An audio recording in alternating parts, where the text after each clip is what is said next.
Shalom saudara, saya Pendeta Kelvin Arta, senang bisa kembali menyapa saudara. How are you today? Tema kita hari ini adalah ambisi pribadi. Pembacaan kita terambil dalam kitab 1 Raja-Raja pasal 12 ayat 25 sampai ayat 33. Namun yang merupakan nats kita, saya bacakan di ayat 28. Firman Tuhan demikian: sesudah menimbang-nimbang, maka raja membuat 2 anak lembu jantan dari emas, dan ia berkata kepada mereka, sudah cukup lamanya kamu pergi ke Yerusalem. Hai Israel, lihatlah sekarang Allah-Allahmu yang telah menuntut engkau keluar dari tanah Mesir. Saudara dikasih oleh Tuhan, Nabi Haya bernubuat bahwa kerajaan Israel akan pecah akibat ketidaksetiaan Salomo pada Allah.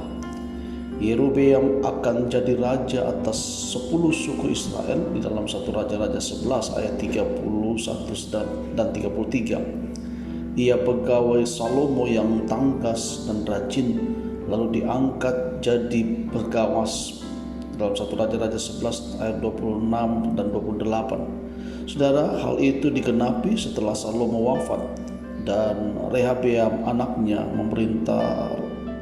Rehabeam tidak mengindahkan aspirasi rakyat, sehingga 10 suku memberontak dan mengangkat Yerobeam menjadi raja di dalam ayat yang ke-12 sampai dengan ayat yang ke-20. Yerobeam sadar potensi suku Yehuda selain suku Benyamin yang masih setia kepada Rehabeam sangatlah besar, karena di sana terdapat Yerusalem, pusat peribadatan kepada mereka. Pada hari raya tertentu, seluruh Israel wajib beribadah di sana. Itu bisa membuat loyalitas seluruh bangsa beralih dan akhirnya mendukung Rehabeam, posisinya yang bisa terancam. Yerobeam lalu membangun pusat peribadahan baru, saudara, membuat anak lembu emas untuk disembah, membangun kuil-kuil, mengangkat imam-imam, dan menetapkan hari raya sendiri. Ia menyesatkan rakyatnya dan meninggalkan Tuhan demi ambisinya untuk tetap berkuasa. Padahal Nabi Haya telah memperingatkannya bahwa jika ia setia, Tuhan sendiri yang akan meneguhkan keluarganya di dalam 1 Raja-Raja 11 ayat 38. Dan akibatnya Tuhan membinasakan Yerobeam dan seluruh keluarganya. Saudara, dalam 1 Raja-Raja nanti saudara bisa baca pasal 13 ayat 34 dan pasal 14 ayat yang ke-10.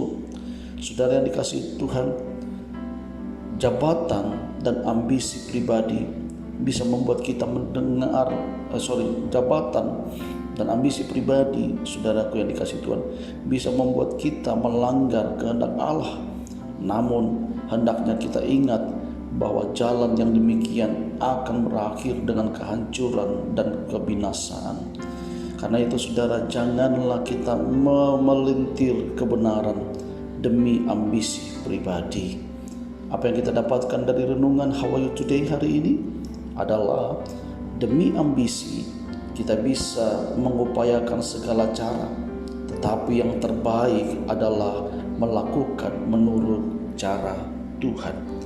Jika saudara diberkati dengan renungan How Are You Today hari ini, jangan lupa saudara berikan komen, subscribe, like, share, supaya saudara yang lain pun juga dapat dibangun, dikuatkan, dan diberkati dengan berkat yang sama.